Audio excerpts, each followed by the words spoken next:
Hi, what's up people? Mr. Highway here. We have come to question 6 of the 2020 O-Levels A-Maths paper 2. If this is the first video that you watch in this series, then basically the story is that I did this paper in one sitting in 2.5 hours without checking for answers, like it's a real exam, and I scored like 76 over 100, okay? It's not a great result, but it's okay.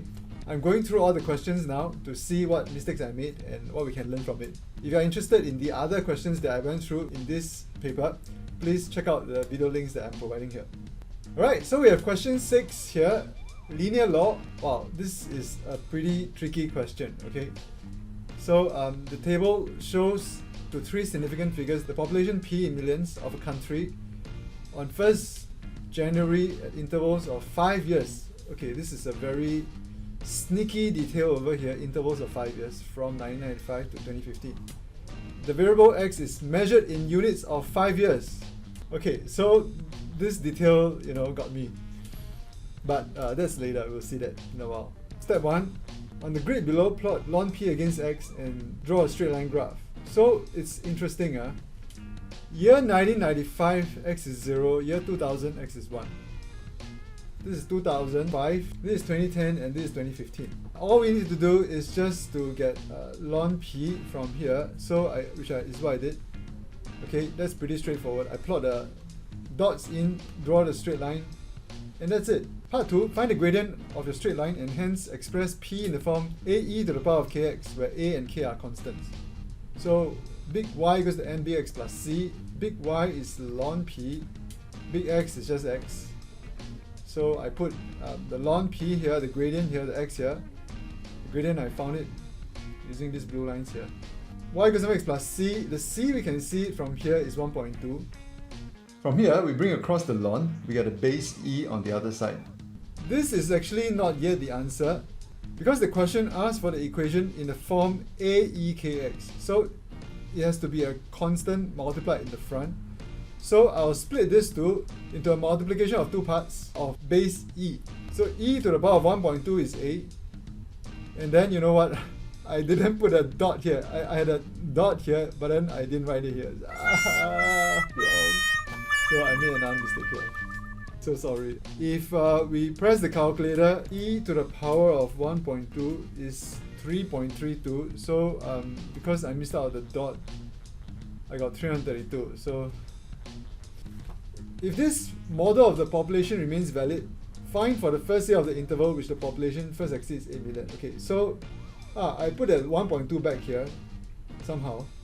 Basically, we sub the population to be equals to 8. You just solve the equation. I assume you know how to do log. Okay, I divide this e to the power of 1.2 over, so you have 8 e to the power of negative 1.2. Then I bring this e over, you get a ln. Okay, then 9 over 74x on the right hand side, bring it across, you have 74 over 9 ln e to the power of negative 1.2. And you press the calculator, you get 7.23. And I wrote down, then the answer is 2018. After you get 7.23, we're not at the answer yet because the question asks for the first year of the interval which the population first exceeds 8 million, right? So we have not answered the question yet. I put here 2018, but how did I get that? X equals to 7.23, right? But what is x? X is the number of 5-year intervals since 1995. So every 1x is 5 years. That means when x is 1, it's 2000.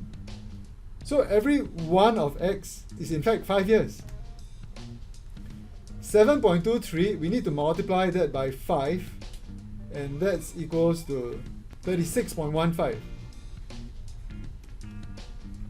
36.15 from 1995. Okay, so yeah, so that's the answer I got, 2031. So let's go back to the question again. Find the first year of the interval. Okay, that's really sneaky. What is interval? What do you mean by interval? Interval refers to this, 1995 to 2000, that's an interval, right? So every interval is 5 years. And it's asking for the first year of the interval. So my answer is 2031, but the first year of the interval is 2030. So that's the correct answer. So wow, this question is really quite sneaky. Yeah, I got caught as well. So in hindsight, how could I have done better? I think it's really to read the question carefully. My guess is that questions are only going to get more and more sneaky. They are not going to get easier and easier. But there's always a lot of pressure to just, be brief about it. I can feel myself doing that even as I do the exam paper.